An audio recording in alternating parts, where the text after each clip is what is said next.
야, 장씨면 조상이 중국 삼국지 장비냐? 아니면 너네 집안 사실 화교 출신 아니야? 웃어 넘기지만 어딘가 찜찜했던 그 질문. 지금 이 영상을 보고 계신 장씨 여러분, 혹은 주변에 장씨 친구를 둔 분들, 살면서 이런 농담 한 번쯤 들어보셨을 겁니다. 당신의 몸속에 흐르는 피가 사실은 한반도의 것이 아니라면 당신은 누구입니까? 오늘 제가 그 찜찜함의 근원을 송두리째 파헤쳐 드리겠습니다. 우리가 막연히 그럴 것이다 라고 믿었던 상식이 산산조각 나는 소리를 들을 준비 되셨습니까? 시계를 돌려보겠습니다. 아주 멀리, 지금으로부터 약 1200년 전인 서기 828년 4월의 어느 날로 가보죠. 장소는 지금의 전라남도 완도, 당시의 이름은 청해진입니다. 바닷바람이 짭짤하다 못해 비릿하게 코끝을 찌르고 거친 파도가 바위에 부딪혀 하얀 포마를 일으키는 그곳에 한 남자가 서 있습니다. 그의 피부는 십수년간 당나라의 뜨거운 태양과 거친 바닷바람에 그을려 구리빛으로 번들거리고 입고 있는 옷은 신라의 투박한 삼배가 아니라 당나라 서주 지방에서 직조된 올이 촘촘하고 매끄러운 비단 갑옷입니다. 그의 눈빛은 수평선 너머를 응시하고 있습니다. 마치 바다 전체를 집어삼킬 듯한 야망으로 이글거리는 이 남자. 우리는 그를 장보고라고 부릅니다. 하지만 놀랍게도 당시 그의 곁에 있던 부하들은 그를 장군님이라 불렀을지언정 장보고 장군님이라고 부르진 않았습니다. 왜냐고요? 그에게는 성이 없었기 때문입니다. 기록에 따르면 그의 아명은 궁복 혹은 궁파였습니다. 활을 잘 쏘는 아이라는 뜻의 이 투박한 이름은 그가 왕족도 진골 귀족도 아닌 그저 바닷가 어촌에서 태어난 미천한 신분이었음을 증명합니다. 당시 신라 사회는 철저한 골품제 사회였습니다. 성씨를 가진다는 것은 선택받은 자들의 특권이었습니다. 김씨, 팍씨, 석씨 같은 왕족이나 귀족만이 이름 앞에 당당하게 가문의 표식을 달 수 있었죠. 그렇다면 궁복이는 도대체 언제부터 장이라는 성을 쓰게 된 걸까요? 여기서부터 역사의 미스터리가 시작됩니다. 서기 800년대 초반, 당나라는 전 세계 문물이 모여드는 코스모폴리탄 제국이었습니다. 젊은 궁복은 친구 정령과 함께 당나라로 건너가 무령군 소장이라는 직책에 오릅니다. 당시 당나라 군대는 실력만 있다면 이방인도 장군이 될 수 있었던 기회의 땅이었습니다. 상상해 보십시오. 수만 명의 병사가 도열한 연병장, 흙먼지가 자욱하게 피어오르는 그곳에서 당나라의 고위 관리가 명단을 호명합니다. 신라에서 온 궁복. 뭔가 어색합니다. 이름이 두 글자인 중국인들 사이에서 성도 없는 외자 이름 궁복은 촌스럽기 그지없었을 겁니다. 게다가 당시 당나라에는 장씨가 아주 흔했습니다. 활을 잘 쏜다는 뜻의 궁과 길다는 뜻의 장을 합쳐 베풀장을 성으로 삼았다는 설이 유력합니다.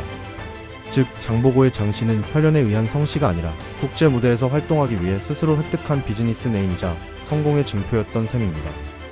자, 여기서 중요한 포인트가 나옵니다. 장보고가 장씨를 칭했다고 해서 그가 중국인이 되는 겁니까?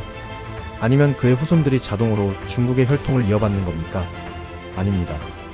이것은 철저히 한반도 남단 완도의 바다에서 나고 자란 토종 한국인이 국제적인 필요에 의해 성을 취득한 창성의 과정입니다. 그런데 왜 우리는 장씨라고 하면 무조건 중국에서 건너왔다고 생각할까요?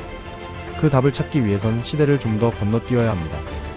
신라가 무너지고 고려가 건국되던 서기 900년대 초반으로 가보겠습니다. 고려 태조 왕건. 그는 후삼국을 통일하기 위해 각 지방의 호족들을 내 편으로 끌어들여야 했습니다. 이때 등장하는 인물이 바로 안동 장씨의 시조 장정필입니다. 그는 고창 전투에서 왕건을 도와 후백제의 견원을 물리치는데 결정적인 공을 세웁니다. 당시 전투 기록을 보면 며칠간 이어진 폭우로 강물이 불어나 견원군이 꼼짝 못할 때 장정필을 비롯한 안동의 호족들이 지형지물을 이용해 기습 작전을 제안했다고 합니다. 빗물이 섞인 진흙탕 속에서 칼과 창이 부딪히는 쇳소리, 병사들의 비명소리가 계곡을 메웠음. 그 처절한 현장에서 장정필은 왕건의 신임을 얻어 태사라는 최고의 벼슬을 받습니다. 기록에는 장정필의 아버지가 중국 사람인 장원이라고 되어 있습니다. 신라 말기 당나라의 혼란을 피해 한반도로 망명했다는 것이죠. 자, 여기서 잠깐 의문을 가져봅시다. 신라 말기는 중앙정부의 통제력이 상실되어 지방 호족들이 난립하던 시기였습니다. 이때 스스로를 돋보이게 하기 위해 혹은 가문의 권위를 높이기 위해 촉보를 세탁하는 일은 비일비재했습니다. 과연 장정필은 100% 중국인의 후손이었을까요? 아니면 안동 지방의 토착 세력이 당시 선진국이었던 당나라의 권위를 빌려오기 위해 시조를 중국인으로 설정한 것일까요? 우리는 역사책에 적힌 글자 그대로를 믿는 경향이 있습니다. 하지만 역사는 승리자의 기록이자 살아남은 자들이 자신을 포장하기 위해 남긴 흔적입니다. 당시 안동 지방의 정황을 보면 장정필은 이미 그 지역에서 막강한 사병과 경제력을 보유한 토호였습니다. 낯선 이방인이 갑자기 나타나 지역의 맹주가 된다. 글쎄요, 텃세심한 한반도 지방 사회에서 그게 그렇게 쉬웠을까요? 오히려 그 지역에서 오랫동안 뿌리내리고 살았던 유력자가 왕권이라는 새로운 지배자와 결탁하면서 가문의 격을 높이기 위해 중국 도래설을 차용했을 가능성을 배제할 수 없습니다. 그렇다면 이제 시선을 고려 중기로 돌려보겠습니다. 고려라는 나라는 개방적이었습니다. 송나라 상인, 아라비아 상인, 여진족, 거란족까지 병란도를 통해 드나들었습니다. 이때 수많은 중국계 장씨들이 한반도로 유입된 것은 사실입니다. 대표적으로 덕수 장씨의 시조 장순룡을 들 수 있습니다. 그는 원래 위구르의 사람으로 원나라 제국대 장공주가 고려 충렬왕에게 시집올 때 그녀를 호위하며 따라온 인물입니다. 장순룡이 처음 고려 땅을 밟았을 때를 상상해 보십시오. 그의 외모는 우리가 아는 전형적인 한국인과는 달랐을 겁니다. 눈은 조금 더 깊고 콧날은 날카로웠을지도 모릅니다. 그는 고려 조정에서 벼슬을 하고 고려 여인과 결혼하며 정착했습니다.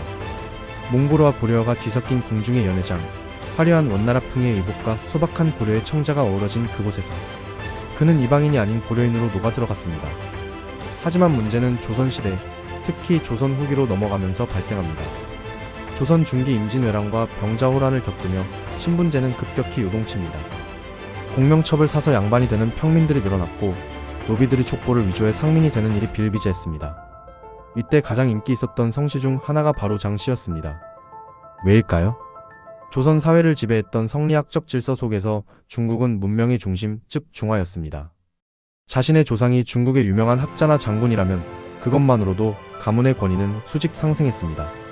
그래서 많은 신흥 양반들이나 촉보를 새로 만드는 가문들이 시조를 중국의 유명 인물에 연결하기 시작합니다.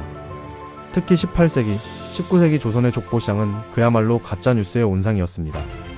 지물포 뒷방에서는 은밀한 거래가 오갔습니다.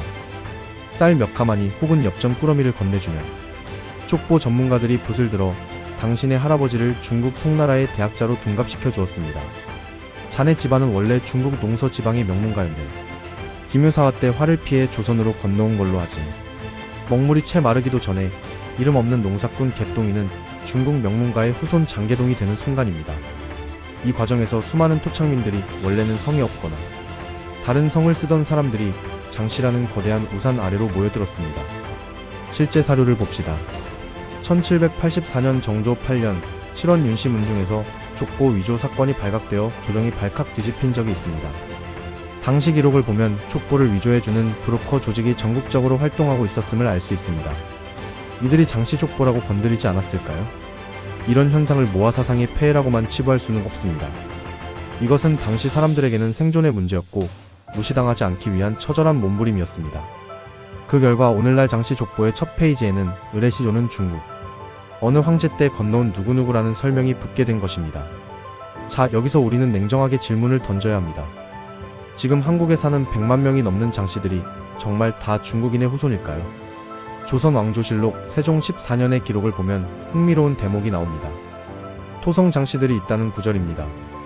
이는 중국에서 건너온 장씨가 아니라 삼국시대 이전부터 한반도에 자생적으로 존재했던 혹은 지명에서 유래하여 성을 갖게 된 토종 장씨들이 분명히 존재했음을 시사합니다.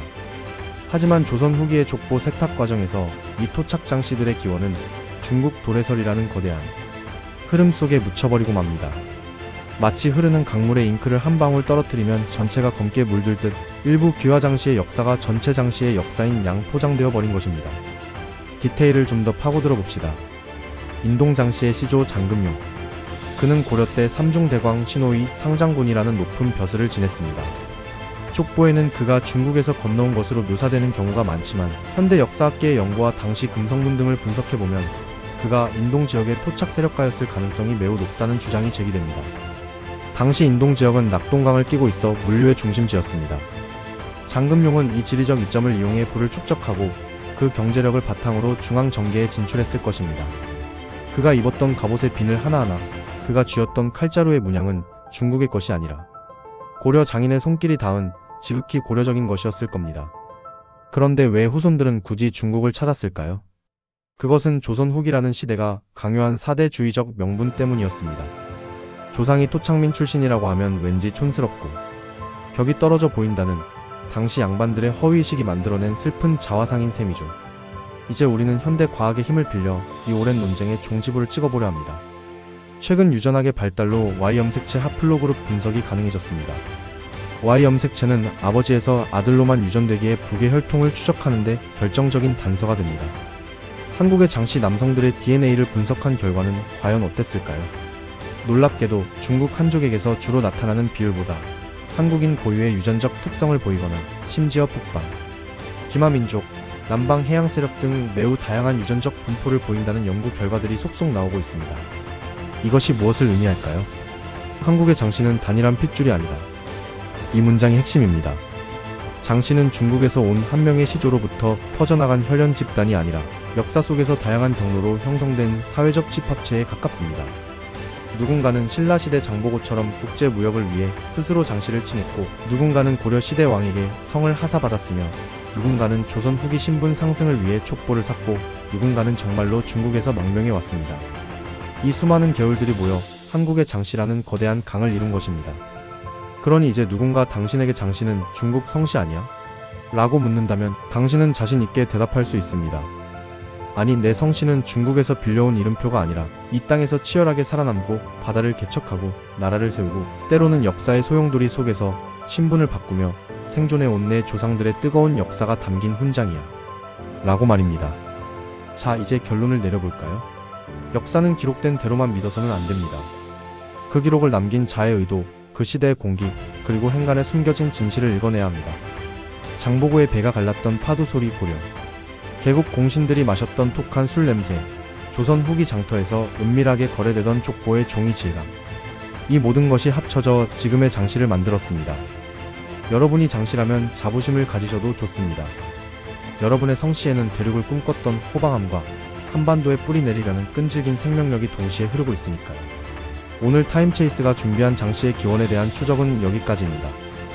우리가 무심코 쓰는 이름 석 자, 그 속에 담긴 수천 년의 드라마를 잊지 마십시오. 역사는 박물관 진열장 안에 갇힌 유물이 아니라 지금 여러분의 혈관을 타고 흐르는 현재 진행형의 이야기입니다. 다음 시간 저는 또 다른 역사의 이면, 아무도 의심하지 않았던 그 거대한 거짓말을 찾아내어 낱낱이 해부해서 돌아오겠습니다. 구독과 좋아요는 제가 시공간을 넘어 더 깊은 진실을 파헤치는 연료가 됩니다.